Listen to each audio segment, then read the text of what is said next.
What is up everyone, and welcome to some more F1 2022. DRS glitch last weekend. We can reduce our chances of similar failures in the future by focusing on upgrades to our powertrain. Thank you very much. I've forgotten his name already. Last time out we had the Monaco Grand Prix. It went about as well as you'd expect the Monaco Grand Prix to go. And this time out we have the Azerbaijan Grand Prix. BAKU, it's a track I've always gone particularly well at. I think most people who've seen me play Azerbaijan before will know that I typically do very, very well around there. And I was really looking forward to this weekend. As you can see, it's currently telling us we have not enough cash to afford our teammates' contract renewal, so I'm not going to invest in any facility upgrades now until I can afford to do Lundgaard's contract renewal, after I've invested in them. So I need like a buffer of I think 1.5 million at the moment. Here we've got some department event, which is like, should we accept the powertrain department lead or trust my own instinct? And I went with their thing. I don't know what that means in the end, but I guess we'll find out. That is happening. We're doing all these activities, and then we have the Pirelli Hot Lap, which is back after being absent last video. And our choices were average speed zone or rival duel. I chose rival duel, and I got the gold. It was pretty straightforward. It's literally just drive around like 2 corners as a in one of the supercars and overtake someone. It was not particularly difficult, in my opinion. If you're looking for easy supercar activities to do, I definitely recommend the rival duels as potential ones to do, because they're not particularly difficult. So that's that, and now it's time to get into the race weekend proper. We've had a few upgrades come through, I think, since last race weekend. We got a drag reduction upgrade, weight reduction upgrade, and I believe that was, I didn't quite see in time, but I think it was MG UK. So that's a few things that are going to be improved for this race weekend. You see there that the situation with Lance Stroll is pretty dire. We're still last in the power rankings, but we are chasing down Williams bit by bit. I think eventually maybe we'll be able to overtake them again. Aston Martin are starting to pull away.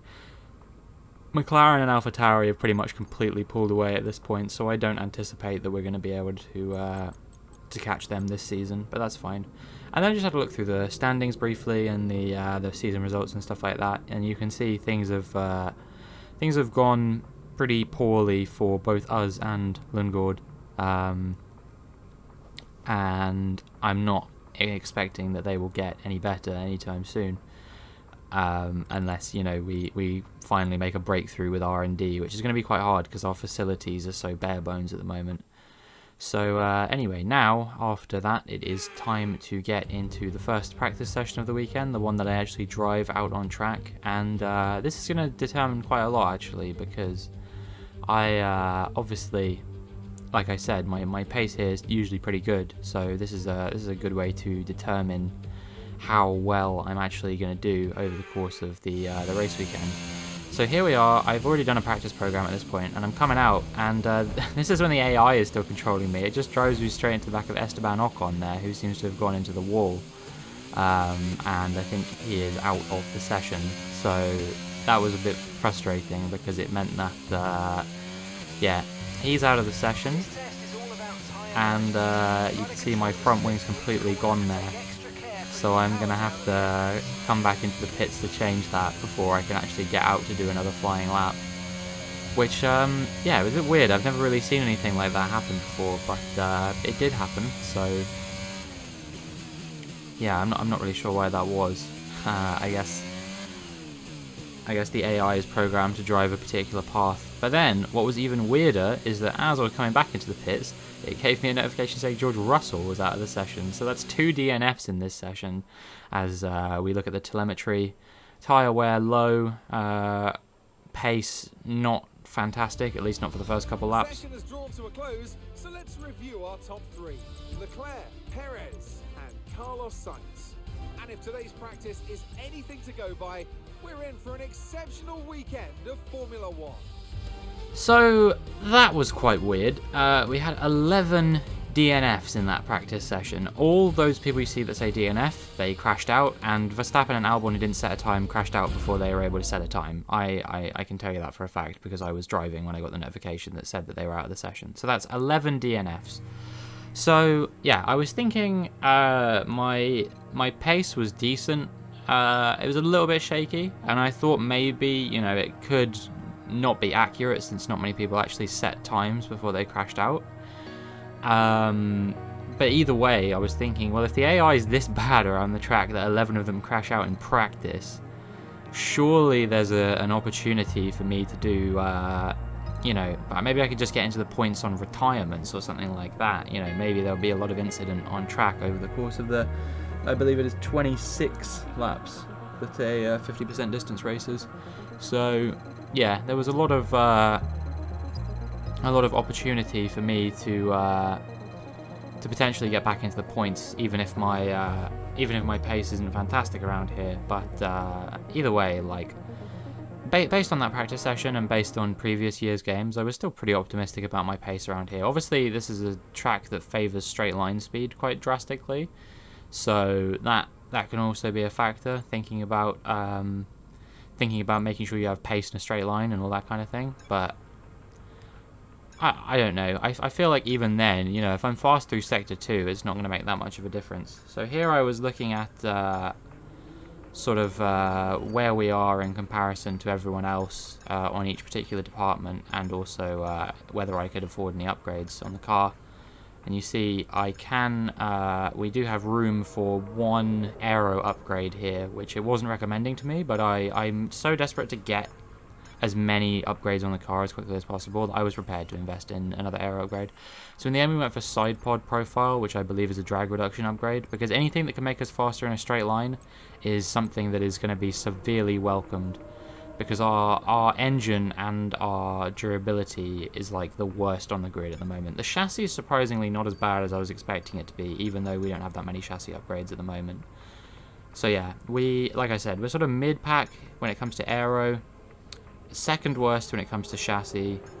Our engine is the flat-out absolute worst by a long way, and then durability-wise, our durability once again is flat-out worst by a long margin.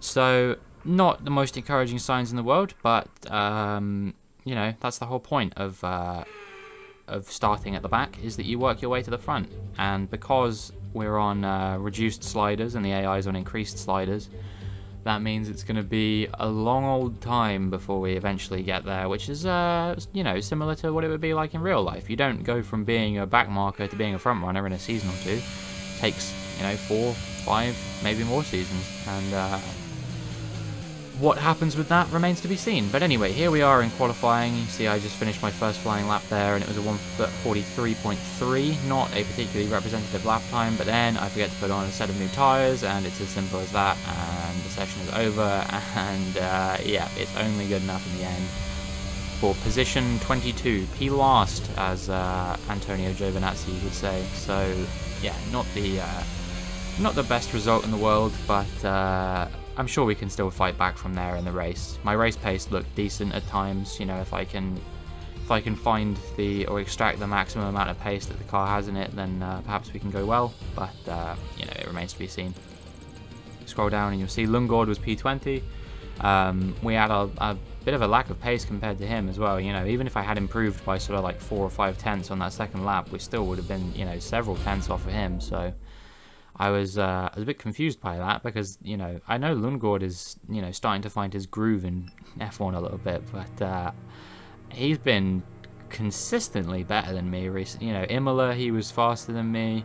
Miami, I was probably faster than him, but some little mistakes obviously allowed him to finish ahead of me. Spain, I was ahead of him, and then Monaco, we don't talk about Monaco. And if he's faster than me around Baku again, that's like, you know, that's more than half of the races we've done recently where he's been outperforming me.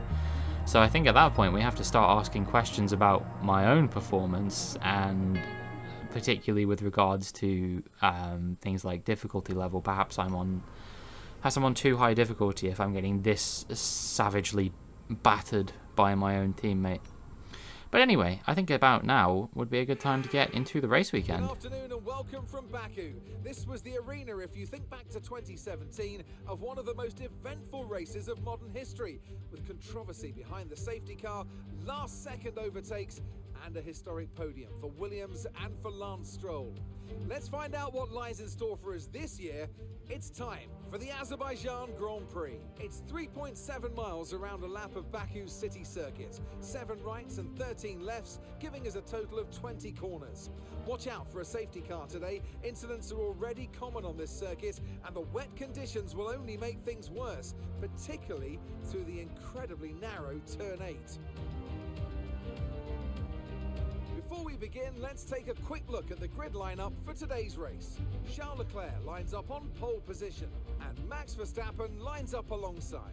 As we continue through the rest of the grid today, we have Russell, Sainz, and Sir Lewis Hamilton, and Perez, Magnussen, Bottas, Mick Schumacher, and Lando Norris, Fernando Alonso, Ocon, Pierre Gasly, and Joe, Albon, Vettel, Yuki Tsunoda, and Nicholas Latifi, Lundgaard, Ricciardo, Robinson, and Lance Stroll brings the grid to a close. It's almost time for the lights to go out, so let's head down to the track where preparations are underway.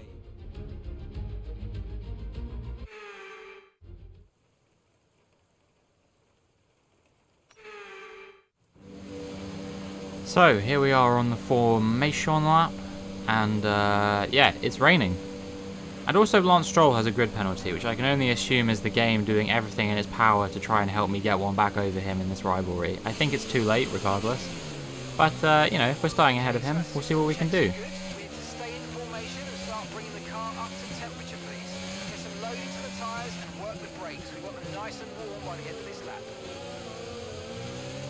But yeah, so wet Baku. Based on what happened in practice, I'm feeling like there's going to be a lot of retirements here. You know, there's probably going to be multiple safety cars, and just it's going to be fraught with incident. I think I probably just by keeping it clean, I'll be able to get back into the points. But we'll see what happens. So here we go. The lights come on, and the lights go out.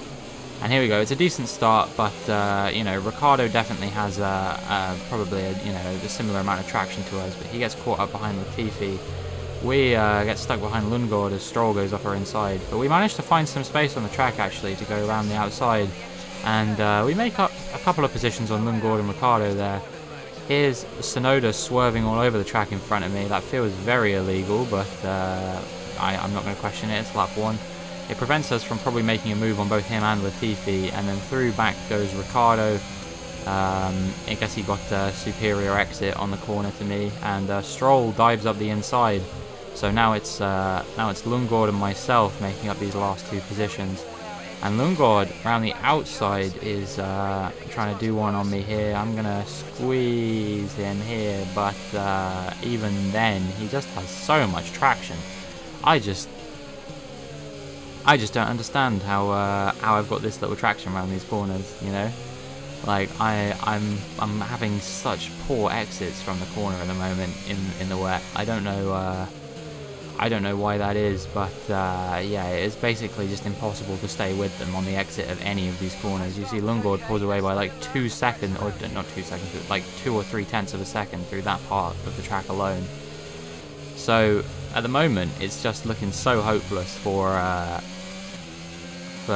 keeping pace with these guys. It's, you know, he's already over a second away from me. That's just ridiculous. Like, you know, this is supposed to be the same tier of AI that I was, you know, getting P6 in this kind of car on last year's game. I think it was on like, maybe it was a couple clicks down compared to where I am now, but you know, it's a similar level, and this was where I scored my first points in my F1 2021 career mode, and here I can't even keep up with someone who's in the same car as me, is over a second a lap faster than me.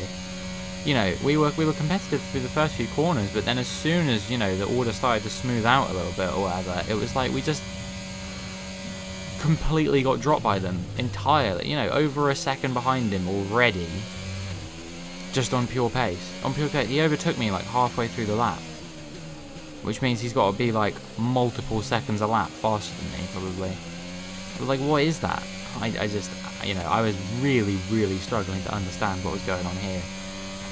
You know, I have this joke with a couple of tracks that's like the AI has traction sheets, but seriously, some of the shit that happens in this game, I genuinely, in my head, I was like, the AI are a bunch of cheating pricks if they think that this is like, you know, because, okay, so if one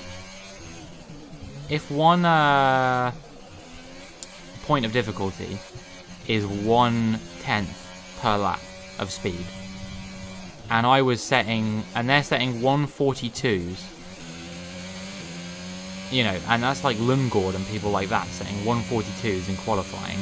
That implies that on 110 difficulty, he's going to be doing 140s, and the AI, who were doing like 139s, maybe low 140s at the top end of the field, would be doing like 137s, 138s. I don't think that's possible in these cars.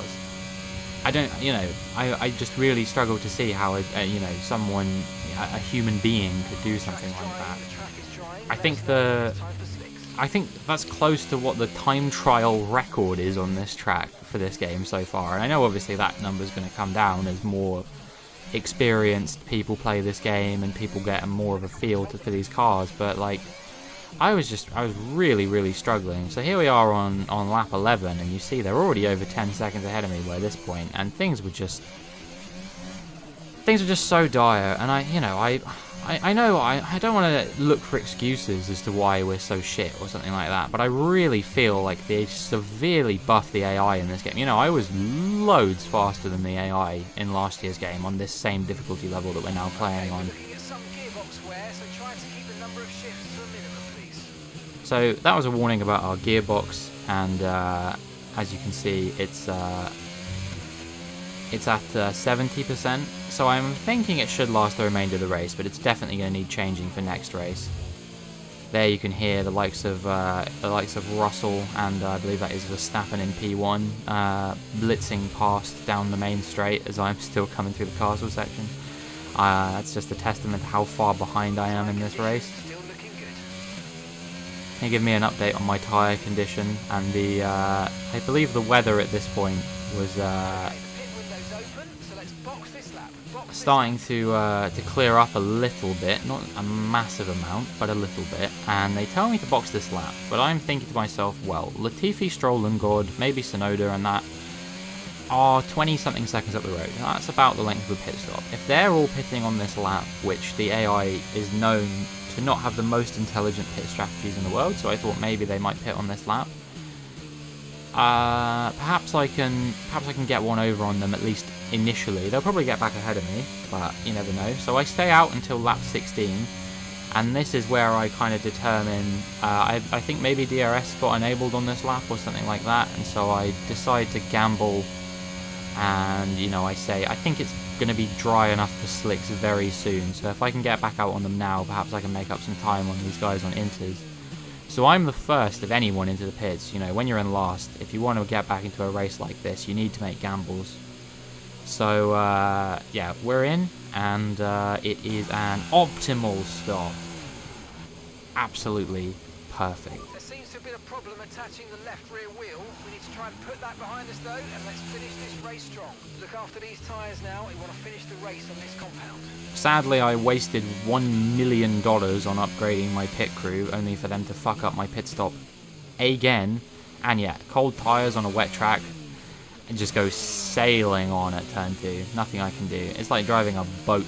Like, I got no grip around any of these corners at the moment, and yeah, that kind of has ruined any opportunity for me to get back ahead of these guys, most likely.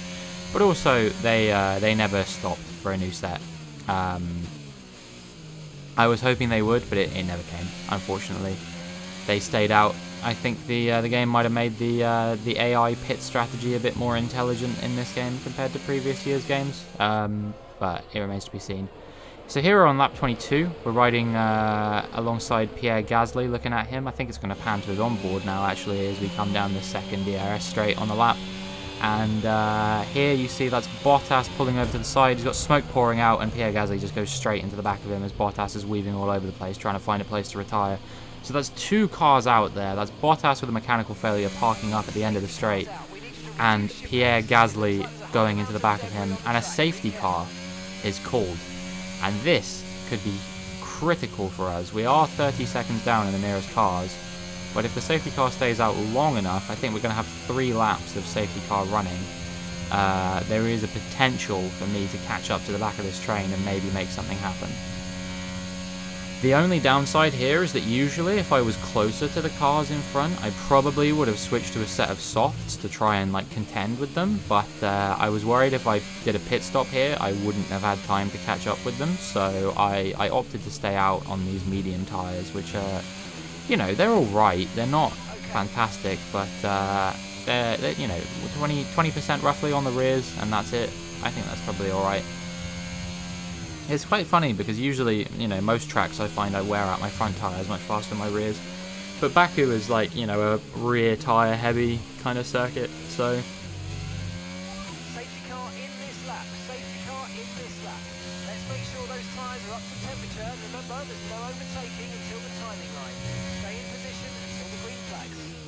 So here we are, lap 24, and the safety car gets called in, which means we'll have 2 laps of free running to the line before the race is done. And you see I'm 8 seconds down on Lundgaard, so I just need to push as hard as I can to try and catch back up to him before the time is done. You see I'm burning all of my battery. I can just about see them on my mini-map now as the safety car comes in, and they're saying resume racing, which means I'm not going to catch up with them much more than this. And yeah, I'm about 2 seconds down on them, which is a lot better than the 30 I was down on them before the safety car got called. 1.6 seconds. And as there's a bit of squabbling in the front, this allows me to properly catch back up to them as we switch to action mode, and I go a bit wide there to try and avoid Lundgaard on the inside of the corner. This doesn't give me a fantastic run down here, and you see they're slightly pulling away, but you know, there's going to be people challenging to the inside, which is going to cause people to be slow. I believe that is Stroll going up the inside of Sonoda there, and this allows me to kind of catch back up on them. I think Lundgaard here goes a little bit deep, and I go for a switchback on him, and you see we're now wheel to wheel as we go down into this next left-hander. And yeah, he just about manages to stay ahead of me for now, but maybe I can mount a bit of a challenge towards him at a different point in the lap. The only downside is that I don't have any DRS, and I will not have any DRS for the whole lap, and my battery is pretty much burnt from where I was trying to catch up to this train.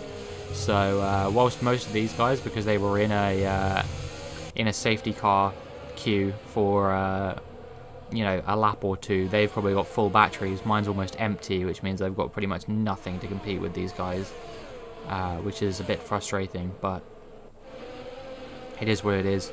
Make it through the lap, and you see I'm keeping pace to Christian Lundgaard, but I can't. There's no part of me that was thinking I was going to get ahead of him again, and that's a bit of a shame because it means I think we're pretty much consigned to this position we're in now.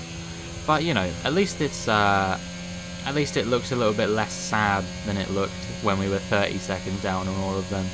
So I was just happy that this safety car scenario made me look closer than I really was in actuality. And yeah, so Lundgaard starts pulling away, and that's pretty much that for this race. There was no catching after that. As you see, we move to the final straight. George Russell sets the fastest lap of the race as he crosses the line to win the Azerbaijan Grand Prix. It's his second race win on the bounce. And yeah, Mercedes are really starting to fight back into this championship. We cross the line, and it will be P20. Not our finest hour, but we look a lot less like a laughing stock than we looked beforehand. We really are the Mazepin of this year's F1 season. You know, just throw money at the problem and see if it makes you a better driver. A fascinating race.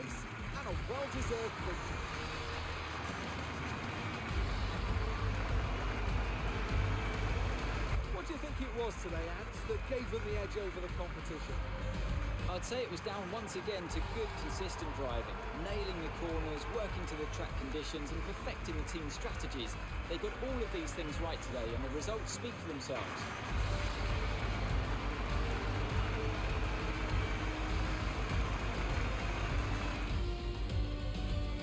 Well, Mercedes are on top form once again after an excellent race weekend.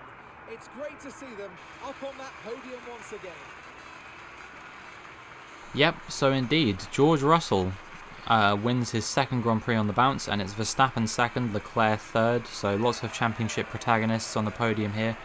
You may remember last race, George Russell was only sort of like 9 or 10 points behind Carlos Sainz in the standings.